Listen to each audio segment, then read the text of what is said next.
A paz do Senhor para você, professor, discipulando, professora que nos acompanha. E quem sabe você que não integra o corpo docente discipulado e sequer tem vínculo com a EBD, mas eventualmente se interessou pelo conteúdo deste podcast. Estamos aqui começando mais uma aula, mais um EBD em Síntese Podcast, que é uma produção do DENEC, Departamento de Ensino e Educação Cristã da Assembleia de Deus, igreja presidida pelo pastor Martim Alves da Silva.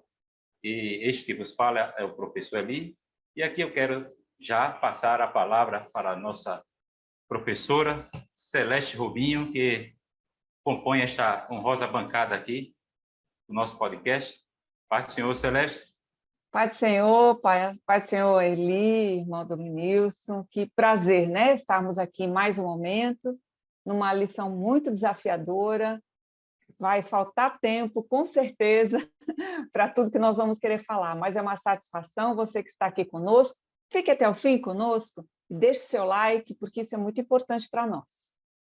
Obrigado, professora Celeste. Professor Douglas Nilson Moraes, a paz do Senhor. Pai do Senhor Eli, Pai do Senhor professora Celeste, chegamos à metade desse trimestre, né? Hoje já estamos na 7ª aula e esperamos que, conforme a professora já falou, seja um tempo de discussões, de aprendizado. Esse é um tema que muitos professores temem falar, até diante de especulações e outras questões que nós vamos discorrer nesse tempo, e vai ser muito proveitoso. Mais um encontro deste nosso EBD Podcast. Obrigado, professor Douglas Nilson. Meu amado professor, do discipulando e professora que nos acompanha, neste momento queremos já adentrar ao assunto da nossa lição, que faz parte do 2º ciclo. Estamos especificamente hoje diante da lição número 7, crendo na vinda de Jesus Cristo. E como já é praxe, temos feito menção da nossa declaração de fé. Ao longo deste trimestre, estivemos debruçados sobre este tão importante tema. E dentre os tópicos da escatologia, nós temos a promessa ou profecias referentes à vinda de Cristo. E o novo convertido, o novo decidido, recém-converso, precisa estar bem inteirado desta doutrina. E aqui, nas minhas palavras introdutórias, eu quero falar do que significa este tema, da relevância deste tema, também passar, é claro, né, a palavra aqui para a nossa professora Celeste Rubinho e o professor Douglas Nilson. Qual seria a expectativa para o aprendizado, para a reflexão que este podcast vai propor, meus queridos? Eu penso que a proposta é bem interessante, porque é um tema que eu acho que ele deveria vir mais à tona, com mais frequência, né? A vinda de Jesus, principalmente com o público-alvo discipulando, né? Porque, por exemplo, eu vim de uma religião tradicional, isso há 22 anos atrás, mas a volta de Cristo era uma novidade para mim. Quando eu cheguei no primeiro dia de aula, que me deparei com esse tema, eu pensei, como assim ele volta, né? Então, é um tema que nós devemos trabalhar, lembrar e relembrar e discutir, porque ele é o centro de tudo. É tipo, eu ousaria dizer assim, que será o último capítulo da humanidade, né? A volta de Jesus Cristo.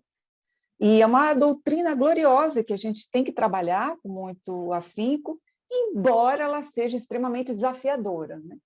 Porque falar de uma forma escatológica para um público tão sensível, tão iniciante, tem que ter muita cautela, né? Eu penso... E principalmente, professores, que diante do contexto que nós vivemos, né, em que cada vez as pessoas têm um olhar muito para esta vida, né? E como Paulo, escrevendo aos Coríntios, ele diz, se nós esperarmos somente nessa vida, esperarmos em Cristo somente nessa vida, nós somos os mais miseráveis. Então, falar sobre este evento, sobre a certeza deste evento, ele é por demais importante porque ele gera esperança. A volta de Cristo, ele jamais pode gerar medo, insegurança, temor nos corações dos salvos em Cristo. Ele gera esperança, gera expectativa, gera necessidade, desejo de estar com o Senhor, que era isso que gerava no coração da igreja primitiva, quando aqueles homens ouviam falar que Jesus iria voltar a qualquer instante. Alguns abriam mão de bens, de questões desta vida, porque para eles, ali, amanhã, no próximo final de semana, hoje já, Jesus iria voltar. Então, nós precisamos resgatar esse valor, esta certeza nos corações dos nossos ouvintes, dos nossos alunos, nossos discipulandos.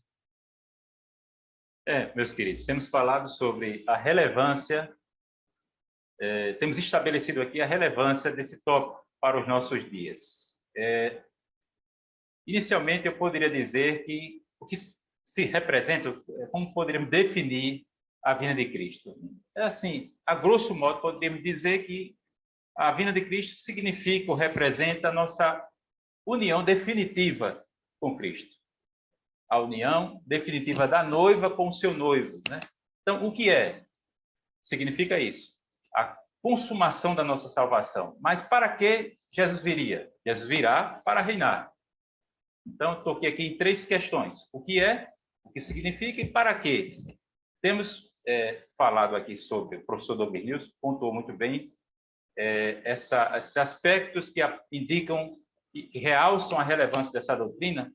E eu gostaria aqui de citar 2 teólogos, o Meyer Pillman e o Rodman Williams, né? O Meyer Pillman fala que as referências que tratam da vinda de Cristo são em torno de 300 referências. 300 referências. E ele vai mais adiante, ele é mais específico. Por exemplo, ele diz que para cada 8 vezes que as Escrituras tratam da segunda vinda de Cristo, né? Ou seja, existe uma proporção de 8 para 1. É como se você tem a primeira vinda e a segunda vinda.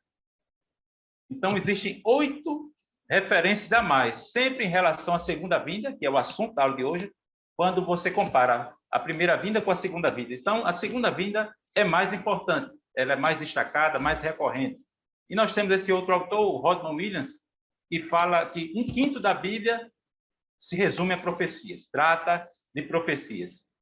E quando você pega todas as profecias bíblicas, aí você tem 1/3 dessas profecias que tratam da vinda, do retorno de Cristo, do advento de Cristo. Né? E para você, sendo assim, só mais específico, apenas 4 livros do Novo Testamento não fazem referência à vinda de Cristo, mas todos os outros fazem referência à vinda de Cristo.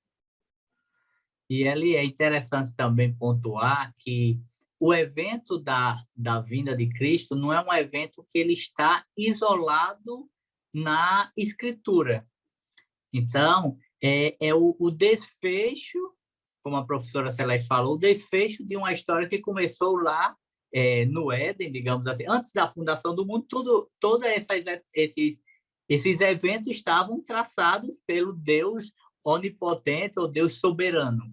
Mas, para nós, vem o Éden, tem a criação, vem a queda, o processo de reconciliação ou rendição, e agora nós estamos na expectativa, estamos num processo de santificação progressiva, aguardando a glorificação, que é o estágio final dessa história. E o bom é que nós sabemos o final, né? O final, o feliz final, nós sabemos. Estamos apenas aguardando, mas o final feliz nós já sabemos, porque a Escritura nos dá essa segurança, conforme você falou.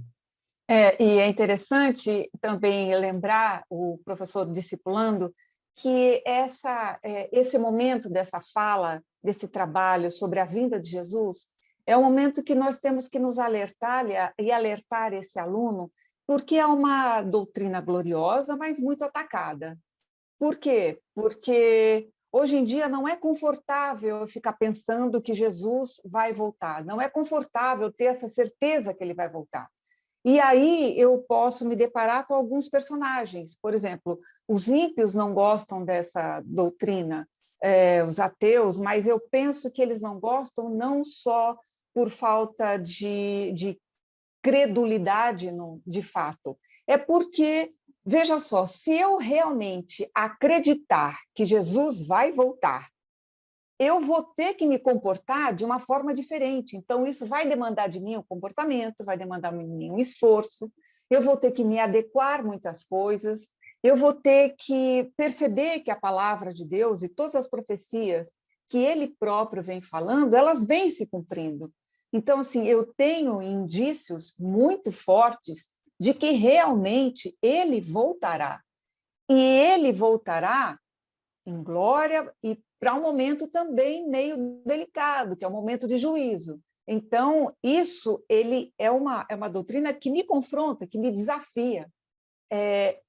Quando eu saio do conforto, eu vou verificar que é mais fácil eu começar a debochar da doutrina, é mais fácil. E o novo discipulando, ele enfrenta muito isso. Ah, que negócio é esse que Jesus vai voltar? Você tá faltando aí um parafuso na sua cabeça. Estou falando aqui bem coloquialmente, porque é isso mesmo que acontece. Ele vai separar, mas então ele precisa estar muito firme.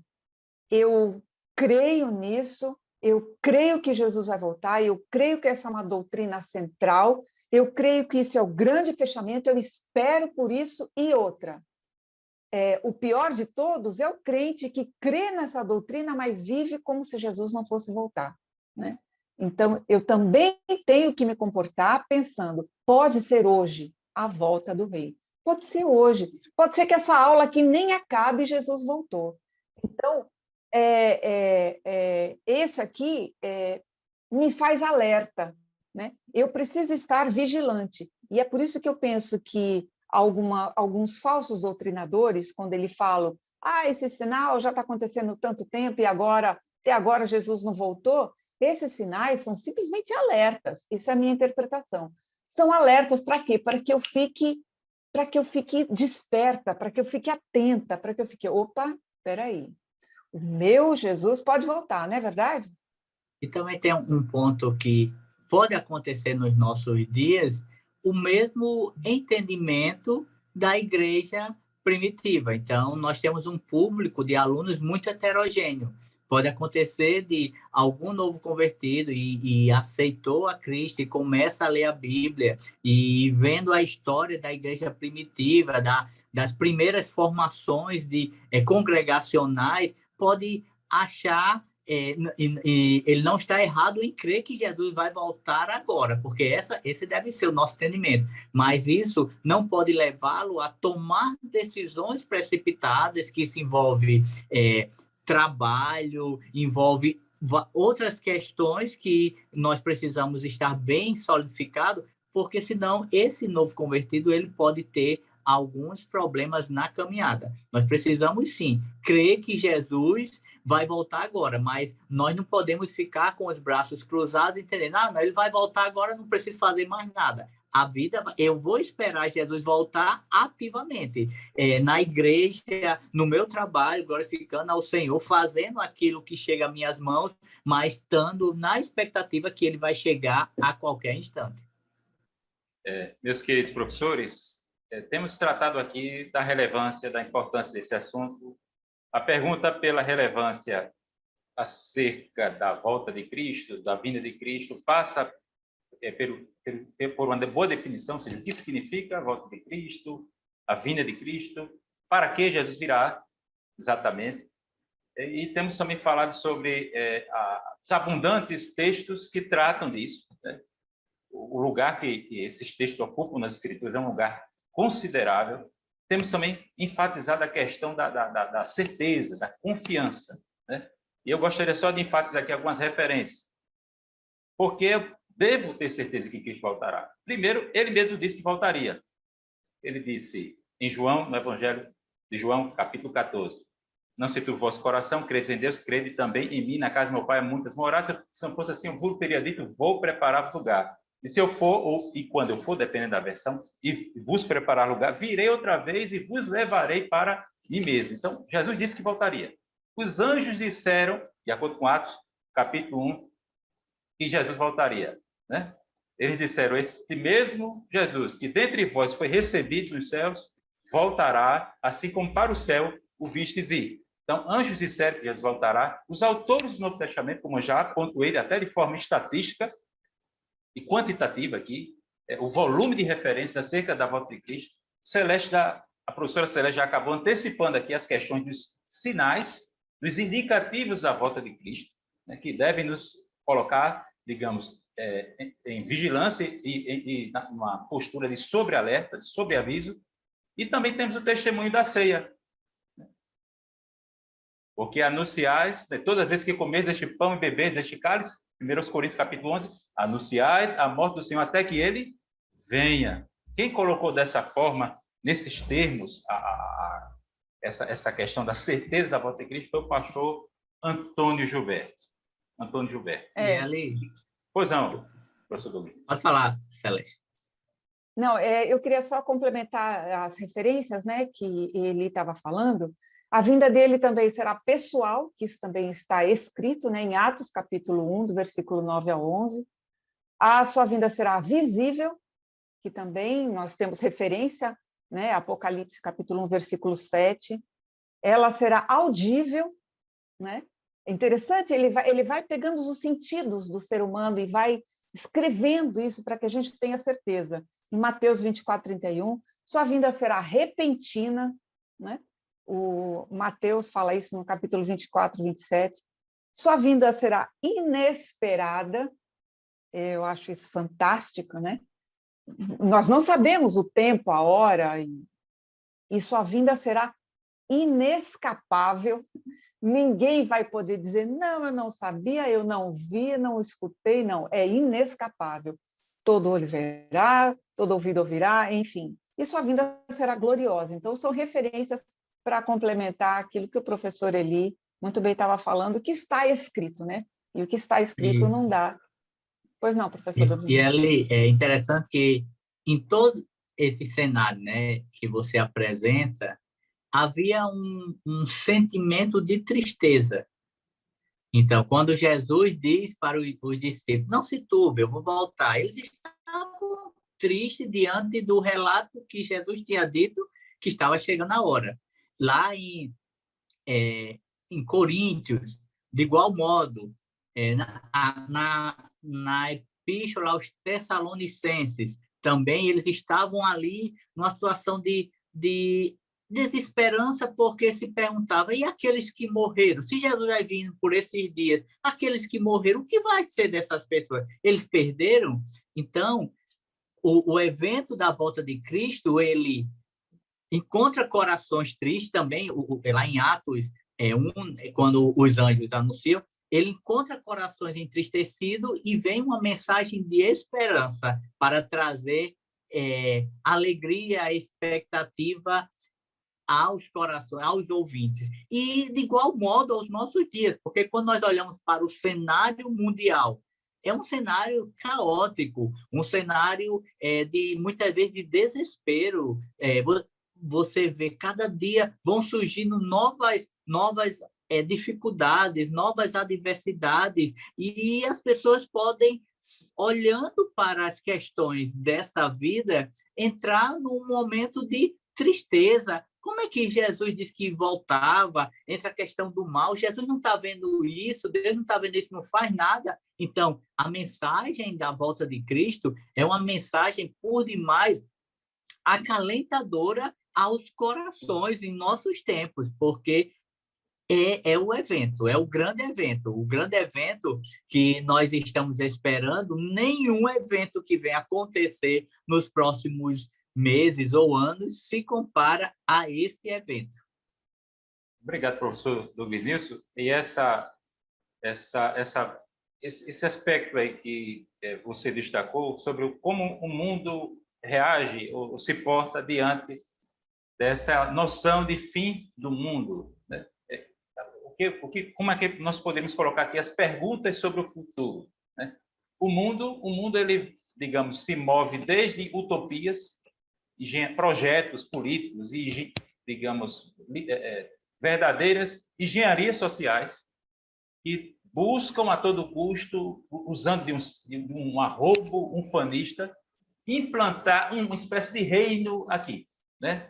De paraíso, né? Uma espécie de instauração de paraíso, né?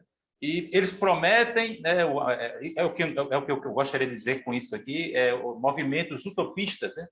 Eles se apoiam em utopias e, na verdade, essas utopias acabam se revelando em distópicas, ou seja, um tanto quanto trágicas. Por quê? Porque quem vai... todos os reinos deste mundo são usurpadores. Somente Cristo reinar, é o verdadeiro rei, né? De direito, mas ainda não é de fato, porque os joelhos ainda não estão dobrados diante dele. Então, nós temos esse movimento utopista, nós temos também tanto movimentos, digamos, com a visão otimista, com a natureza humana e com a possibilidade de se instaurar um reino aqui na Terra, um reino de igualdade, de justiça, para todos. E também temos uma perspectiva também um tanto quanto pessimista sobre o futuro e de desespero, como vocês já aludiram ao longo da fala de cada um, né? E a Bíblia? A Bíblia, ela revela o futuro, como já falamos, ela revela o futuro. Isso é um problema para Deus? Não, porque, primeiramente, Deus existe fora do tempo. Isso não é nenhum problema para Deus. E sim, eu estou aqui falando da Bíblia, estou salientando é importante que você, professor discípulo, saliente isso para o novo convertido. Por quê? Porque as Escrituras, ela é normativa para o crente. Ela é normativa para o crente. Por isso que nos baseamos nas Escrituras para entendermos os tempos que estamos vivendo, né? Então, a Bíblia interpreta os eventos históricos. Por quê? Porque Deus está além do tempo e do espaço. Deus está acima da história, presidindo a história, né? Então, nós temos essa crença por causa das Escrituras. Então, é importante o professor ele deixar isso muito claro. Professor Douglas, você ia falar alguma coisa? Aí, e é interessante, nesse contexto, você fala um olhar otimista, um olhar pessimista, mas também existem aqueles, e no meio dos novos convertidos pode existir porque há um processo, há uma formação, mas existem aqueles que podem ter uma mente ainda com fragilidades daquilo que ele bebeu lá fora, do que ele traz. Por exemplo, ele pode ter um olhar naturalista que morreu, a matéria acabou e não tem mais alma, não tem mais isso. Ou um olhar universalista que, no final das contas, por mais que você passe por um processo de purificação, você vai alcançar o céu de uma forma ou de outra. Então, essas inverdades, essas heresias que pode deixar o novo convertido numa zona de conforto, é de igual modo perigoso, porque ele pode caminhar achando que tudo vai dar certo. No final, tudo vai dar certo, e não é bem assim. Aí, como você fala, a Bíblia, a norma de fé e prática, ela deve estar sempre regendo todo esse processo. O que a Bíblia diz? Não, a Bíblia não nos diz isso. Então, eu não posso seguir uma linha, uma filosofia, se é que eu posso dizer isso, algo dessa natureza, porque a Bíblia não me dá respaldo.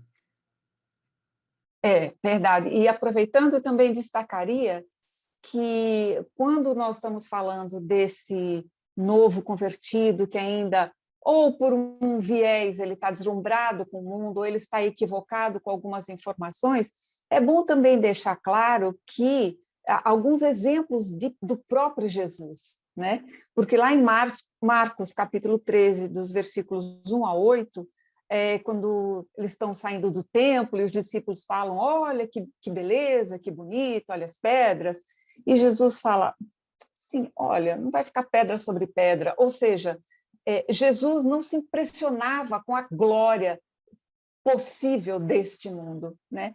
Nada o impressionava. Ele, todo o tempo, ele queria transpassar isso para os seus discípulos. Olha, isto o que vocês estão vendo é belo, tem sua funcionalidade, mas isso é temporal. O que importa não é este aqui, o que importa é lá, para onde vocês devem pensar, onde deve estar o seu olhar.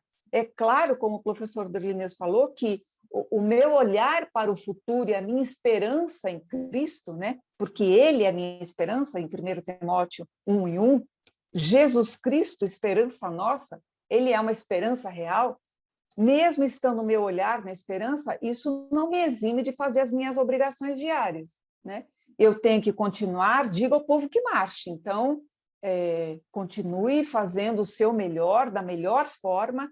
E outra, sempre faça tudo o que fizer como para Deus e não aos homens, né? Então, é importante você trabalhar isso, dizer, lembrar esse novo convertido que essa glória passageira desse mundo aqui, ela não significa nada. Os nossos olhos devem estar voltados para Cristo, né? Professora Celeste e o professor Dobernilson, ainda fechando esses elementos acerca de como devemos responder a essa verdade, essa crença, essa esperança do retorno de Cristo. Nós poderíamos também citar entre nós pessoas, né, que, digamos, teriam desenvolvido uma espécie de escatofobia. Já pensou? Um medo das coisas futuras. Escatofobia seria um extremo. Aí o outro extremo seria a obsessão, a escatomania. Né? Já pensou você supervalorizar a doutrina da vinda de Cristo em detrimento das outras doutrinas? Né? Você vai falar com a pessoa só quer falar disso, né? E tratando fazendo essa doutrina, digamos, um fim em si mesma, né? Então, precisamos ter equilíbrio, né? A professora Celeste já citou aí ateus, e eu poderia aqui acrescentar, como Pedro destaca no capítulo 3 da segunda carta, versículo 2 e diante, escarnecedores que nos últimos dias, vivendo segundo suas próprias paixões, estariam a dizer, né, onde está a promessa da sua vinda, porque desde quando os pais dormiram, as coisas permanecem como desde o princípio. Então, nós temos escárnio acerca da vinda de Cristo e poderíamos também citar indiferença, apatia. Né? Apatia. Jesus mesmo falou, né? Assim como foi nos dias de Noé, ou como foram os dias de Noé. Comiam, bebiam, casavam, plantavam, edificavam, vendiam, compravam, davam-se em casamento, né? Até que veio o dilúvio e levou a todos. O que vocês poderiam acrescentar ou comentar acerca ainda dessas questões, de postura? Douglas, você ia falar alguma coisa? Nesses dois extremos que você fala, a gente pode pontuar também o seguinte: o primeiro, o medo, e isso é muito característico, principalmente o novo convertido, no início de uma caminhada, temer os eventos escatológicos. Muitas vezes porque não entende que o livro de Apocalipse ele tem simbologias e a gente precisa ter uma correta interpretação daqueles elementos para não literalizar tudo. Então, é preciso ter uma correta interpretação, e para isso o novo convertido precisa ter orientação, auxílio do professor nesse processo, mas também, quando atinge o outro lado, em que tudo termina em escatologia, é o perigo de nós sabemos que toda mensagem, toda pregação, ela deve apresentar Cristo, porque Cristo é o tema central. Mas Cristo é o tema central. Então, quando eu pego um tema de maior relevância para mim, e qualquer mensagem, qualquer fala, eu termino naquele tema, então eu estou tornando esse tema central, quando, na verdade, o tema não é central. Cristo, que é a centralidade das Escrituras. Professora Celeste? E eu queria avançar um pouco, quer dizer, lógico que estamos fazendo aqui um panorama bem aberto, né? Eu acho que na nossa conversa nós vamos acabar abordando absolutamente tudo que deve ser proposto aqui na revista, mas é interessante que, quando a revista fala os equívocos, né, concernentes à vinda de Cristo, é interessante que os próprios discípulos, quando eles perguntaram, né, para Jesus, será que isso vai acontecer agora, né? É agora que o reino de Israel vai ser restaurado? Enfim, eles demonstram ali que eles também estavam confusos, né? Esse ponto ele faz mais ou menos um equilíbrio. As perguntas do discípulo, como, quando, e a resposta de Jesus. Olha, calma, isso aqui não te pertence saber nem como ou quando, né?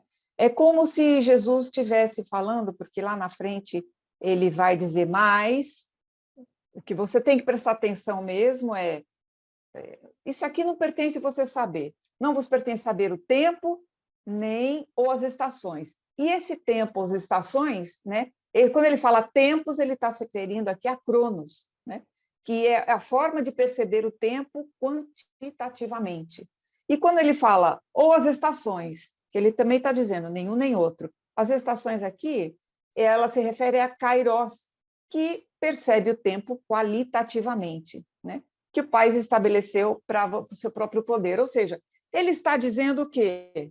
Olha, este aqui não é o momento da sua preocupação maior ser isso. Você tem que saber, você tem que estar ativo, você tem que estar atento, vigilante, preparado. Mas agora você tem alguma coisa mais importante. Então, eu entendo que o foco de Jesus aqui era missiologia e não escatologia naquele momento, né? Porque ele fala, mas, só um segundo, ele fala assim, mas recebereis virtudes do Espírito Santo e sereis testemunhas, né? Testemunha. Então, o foco de Jesus aqui é, olha, vai, Jerusalém, ele vai delimitando, né, espaços, vá, seja minha testemunha, porque o que importa neste momento é isso.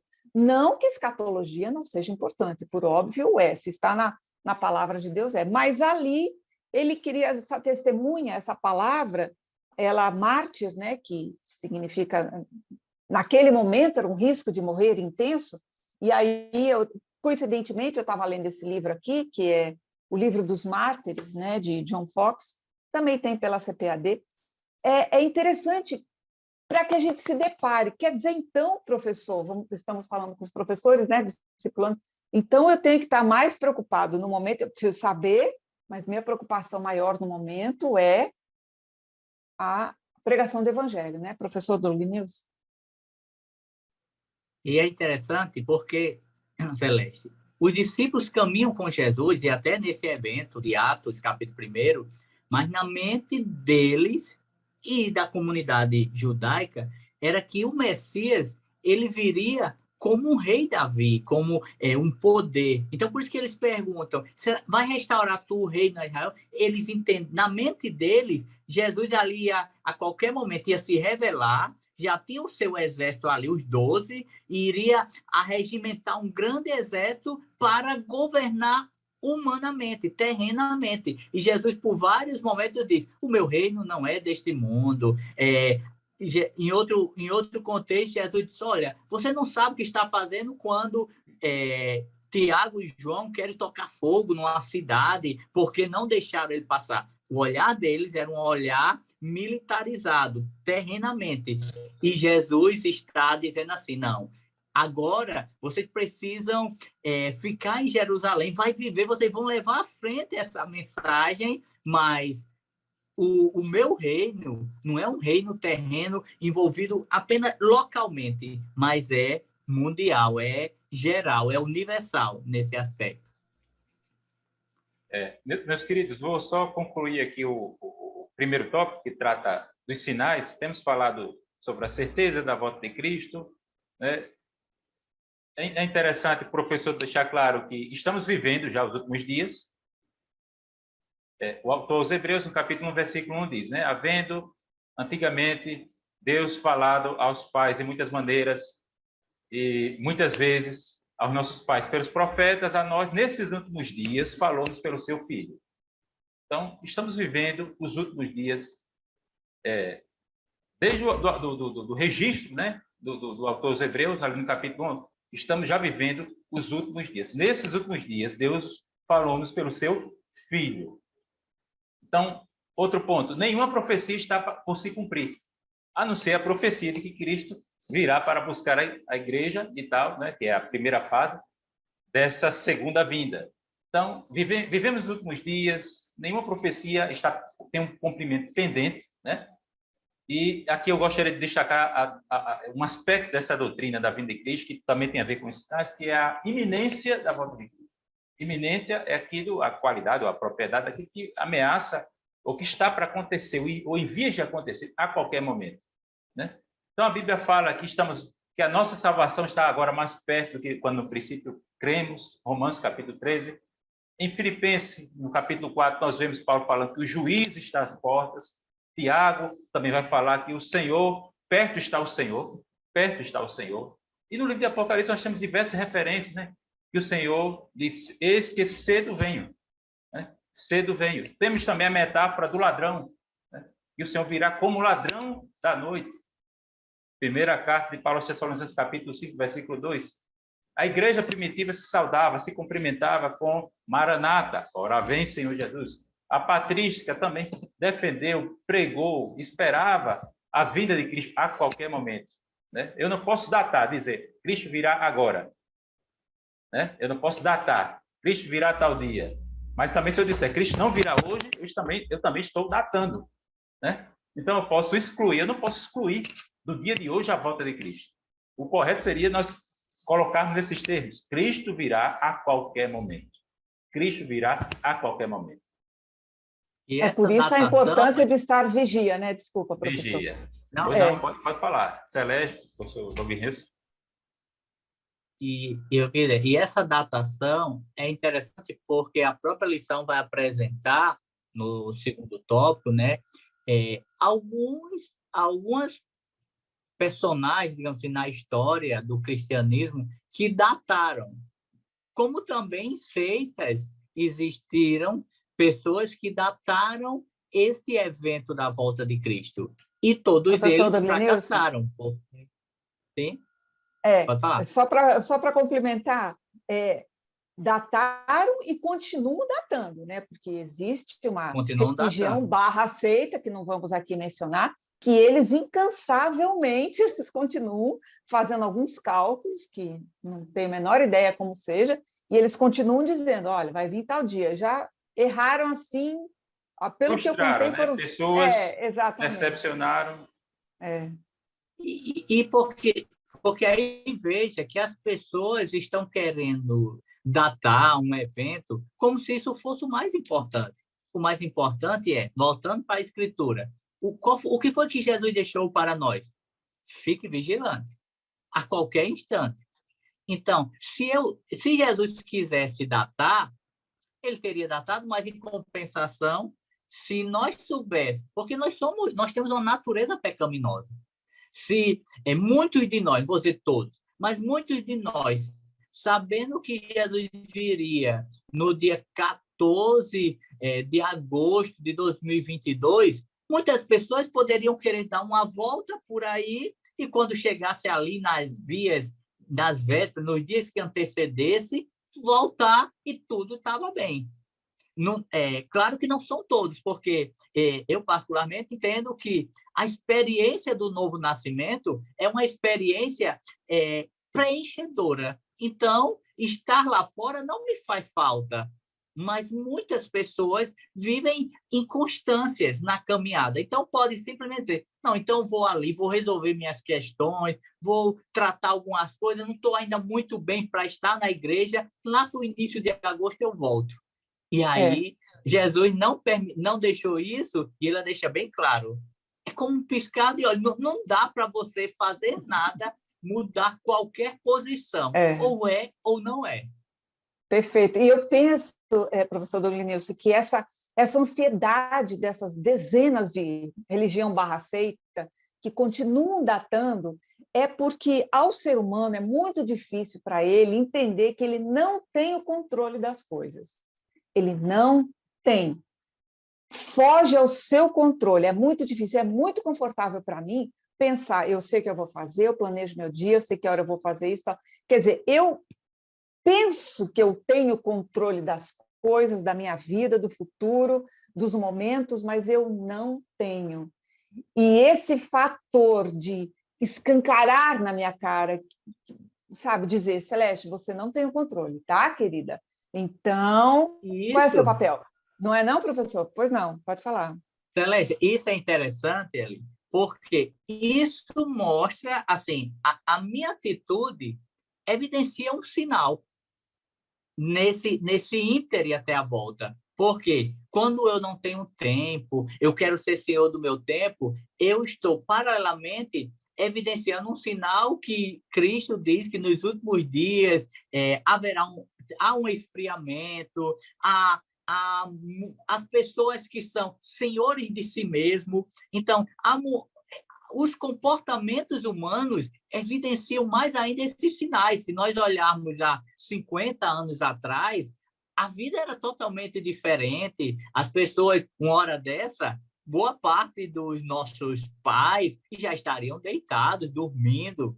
E na nossa velocidade, muitos irmãos até essa hora ainda estão trabalhando, outros vão virar a noite trabalhando para às 5 da manhã levantar-se para um dia tumultuado de muitas atividades, uma agenda intensa e muitas das vezes falta o tempo para o Senhor.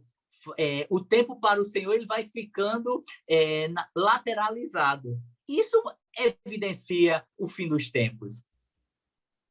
Obrigado, professor Douglas, por essa referência, né, a essa postura de apatia, né, nestes últimos dias que estamos vivenciando. Então, fechando aqui, professor do discipulando, a questão dos sinais, os sinais, no caso, são indicativos ou indicações do retorno de Cristo, né? E esses sinais, eles se tornam cada vez mais recorrentes e simultâneos. Por quê? Porque sempre houve engano doutrinário, engano profético, messianismo, né? Enganos messiânicos, perseguição religiosa, traição, hostilidade, martírio de cristão, aumento da corrupção, apatia, como o professor Douglas falou ainda há pouco, né? Anarquia, crise diplomática, guerras, ou rumores de guerras, ou seja, guerras não determinantes, abalos sísmicos, fomes, pestes. Estamos ainda vivendo uma conjuntura de pandemia. Então, a Bíblia ela já profetizou, ela já antecipou, anteviu tudo isso, né? Mateus capítulo 24, Lucas capítulo 21, Marcos capítulo 13, já tratam desses sinais. Mas como é que eu vou me comportar? Como indiferença? Deixa eu só fazer uma... Eu não penso assim, mas dentro desses sinais, há um sinal que cada vez mais ele é atacado, que é o sinal das Sagradas Escrituras, né? Cada vez pessoas surgem no âmbito religioso, né? É um sinal no âmbito religioso. Uma nova roupagem, uma interpretação bíblica assim mais atualizada, retirando alguns temas que na ótica humana são polêmicos, que não pode abordar. Isso tudo são sinais do fim dos tempos, porque a palavra ela é inerrante, ela é infalível e ela é suficiente. E quando eu tiro o poder que a palavra tem, eu estou transferindo esse poder para o Estado, para a sociedade, para os meios extra-bíblicos. Isso é um sinal do fim dos tempos. Isso é o relativismo em maior evidência. Celeste, aproveitando o comentário que você fez, você falou sobre essa mania, essas probabilidades e essas adivinhações sobre o retorno de Cristo. Jesus teve a oportunidade de revelar o dia em que ele voltaria, mas ele não revelou. Mateus capítulo 24, versículo 36. Porque acerca daquele dia e hora, nem o Filho do Homem sabe. Ele teve a oportunidade de revelar, mas não revelou, né? Então, precisamos ter cuidado, né, com essa questão de datar ou de negar que Cristo virá, seria um extremo, né, dizer não virá hoje, não virá agora, Jesus não virá agora. Então, isso é perigoso, porque eu estou datando, isso implica datação. Negar que ele virá, né, hoje, ou agora, ou esta semana. Eu não posso dizer, este mês, eu não posso dizer isso, né? Assim como eu também não posso datar. É hoje, é este mês, ainda esta semana, não posso, né?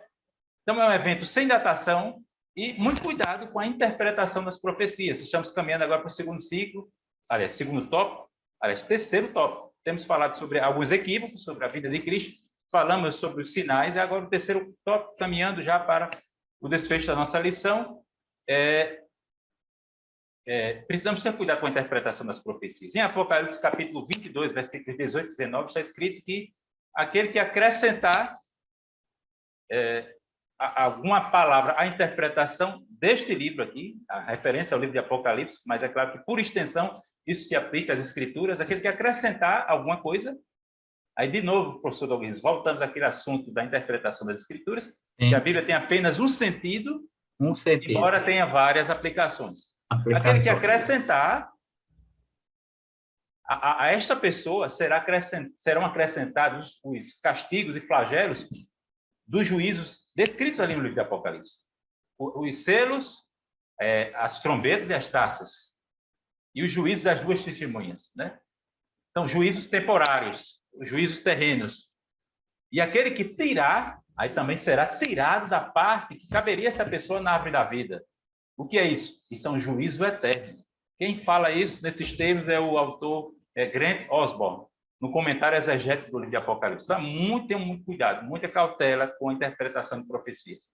E uma coisa, professor, como nós já falamos, né? Nós falamos o propósito dos sinais, que nós discorremos, tal, que basicamente esteja atento, preparado, vigilante. Agora, qual o propósito dos sinais não são também, nós temos que dizer isso, como você estava iniciando aí, né?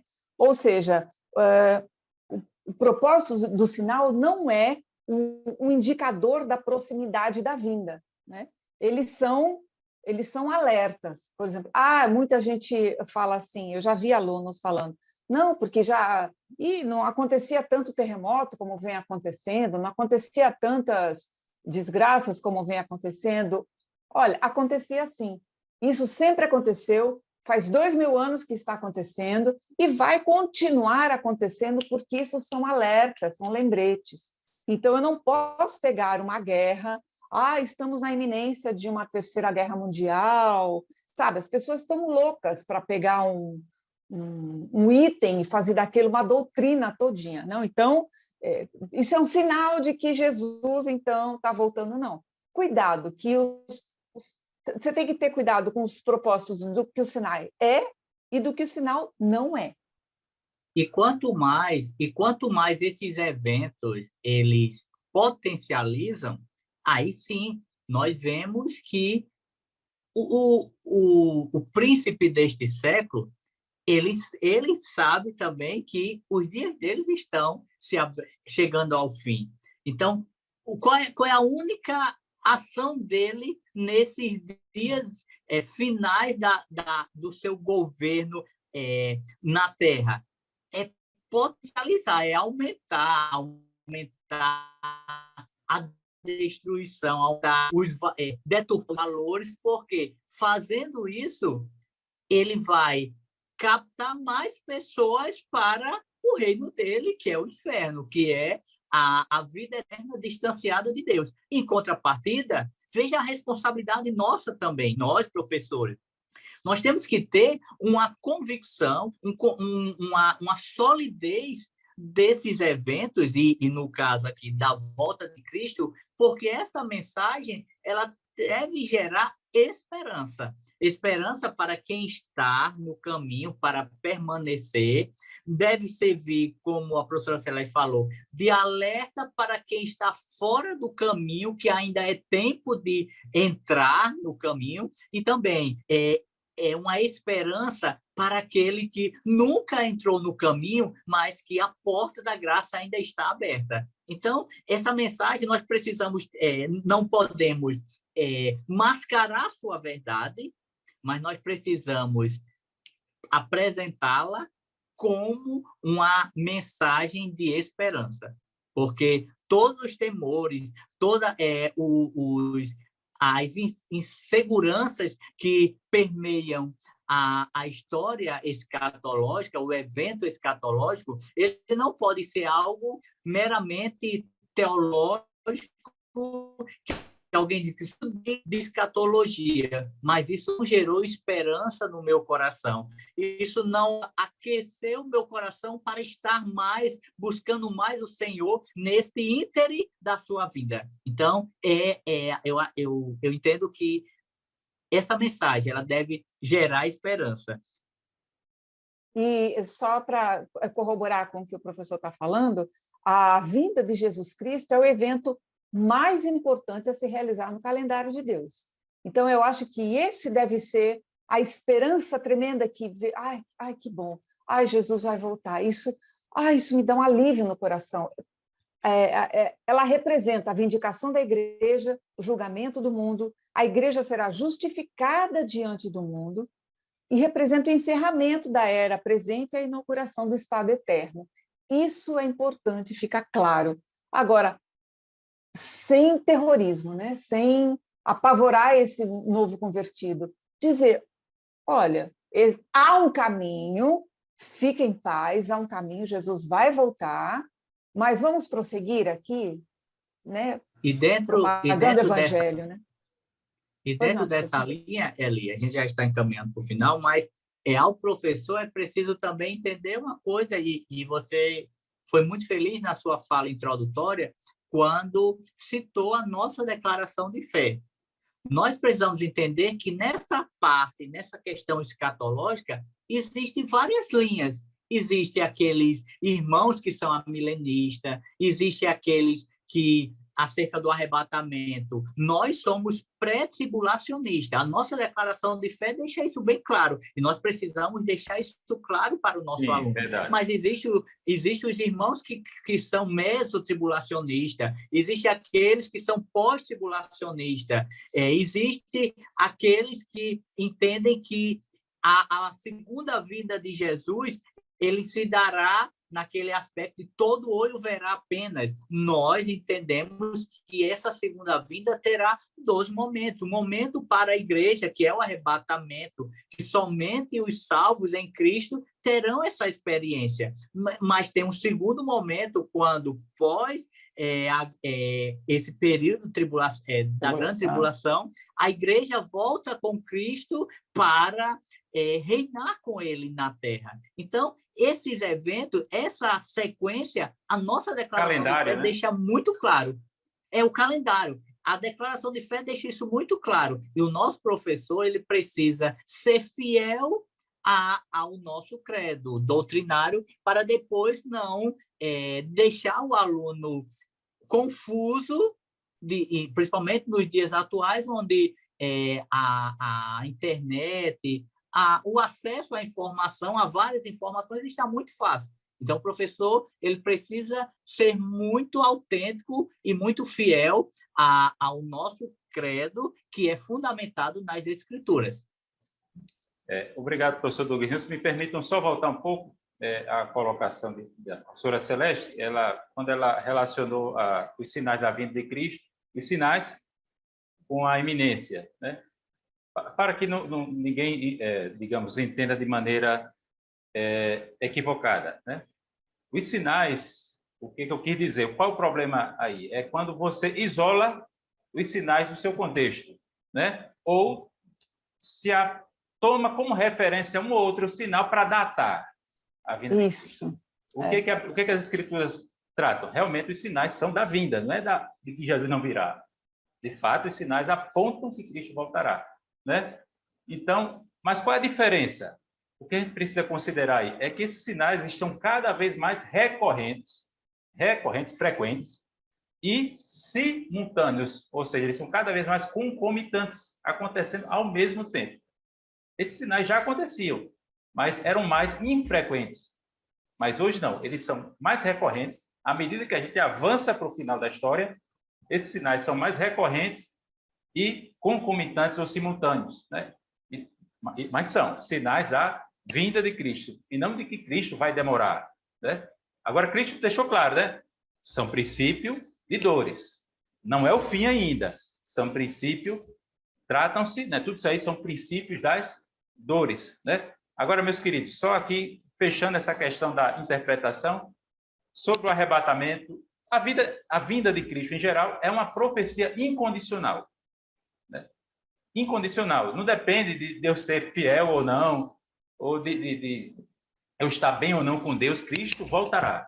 É uma profecia incondicional. Não está condicionada às pessoas crerem ou não nessa profecia. Né? Cristo voltará. Segundo, nós temos precedentes acerca do arrebatamento, né? Que é a primeira fase da segunda vinda de Cristo. Enoque, capítulo 5 de Gênesis, foi trasladado, foi o rapto, né? Foi objeto do rapto. Foi tomado, Deus o tomou para si. Nós temos Enoque, nós temos Elias, que não passou pela morte e foi elevado aos céus, né? Num redemoinho, não numa carruagem de fogo, né? E nós temos Jesus falando sobre vir nos buscar e depois sobre o retorno de Cristo com a noiva. Então, nós temos um arrebatamento. Tá certo? Eu virei outra vez e vos levarei para mim mesmo, para que onde eu estiver, estejais vós também. Então, nós seremos levados. E ficaremos para sempre no céu? Não, voltaremos. Esta é a segunda fase da segunda vinda de Cristo. Apocalipse, capítulo 21. O noivo vindo com a sua noiva ataviada. Então, a igreja vai e a igreja volta. Eu me referi à primeira fase da segunda vinda e à segunda fase da segunda vinda, né? E a questão do abrir e fechar de olhos, que Paulo fala em 1 Coríntios, capítulo 15, versículo 52 e diante, ele trata, né? A palavra lá no original na versão original é átomo, porque no momento, no abrir e fechar de olhos, este o aspecto da invisibilidade do arrebatamento. Mas na segunda fase, segunda vinda, todo olho verá.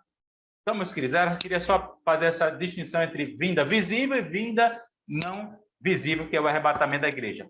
Aplicando aqui, meus queridos, e concluindo aqui para as minhas considerações finais, como é que eu poderia, eu quero aqui recomendar para o professor, qual seria o melhor desfecho que aqui eu gostaria de sugerir para o professor? Uma palavra, aspiração, desejar a vinda de Cristo. Por quê? Porque a vinda de Cristo tem a ver com a consumação da nossa salvação, ou seja, a glorificação do nosso corpo. A nossa glorificação. Glória. Entendeu? É algo a ser almejado, desejado. Tá certo? Deixa eu só acrescentar mais algumas palavras. Esperança. A restauração de todas as coisas. Porque eu não deveria cultivar essa esperança se a Bíblia me promete e me garante isso? Restauração de todas as coisas. Uma outra atitude, desapego, uma outra palavra, desapego. Jesus disse, lembrai-vos da mulher de Ló. A mulher de Ló é um anti-exemplo, né, de como você deve se portar na iminência de um juízo. Né? Lembrai-vos da mulher de Ló. Ela se apegou a Sodoma e Gomorra. Né? Então, devemos nos desapegar do mundo. Aqui eu quero me referir à questão mundana mesmo. Né? Estamos no mundo, mas não somos do mundo. Isso não quer dizer que eu vou deixar de estudar, de trabalhar, deixar de me dedicar ao casamento, etc. Né? Agora, também eu não vou fazer da profecia do arrebatamento e desenvolver um tipo de espiritualidade escapista. Eu quero ir para o céu, quero ir para o céu, não vou mais ligar para as coisas aqui da terra e tal. Né?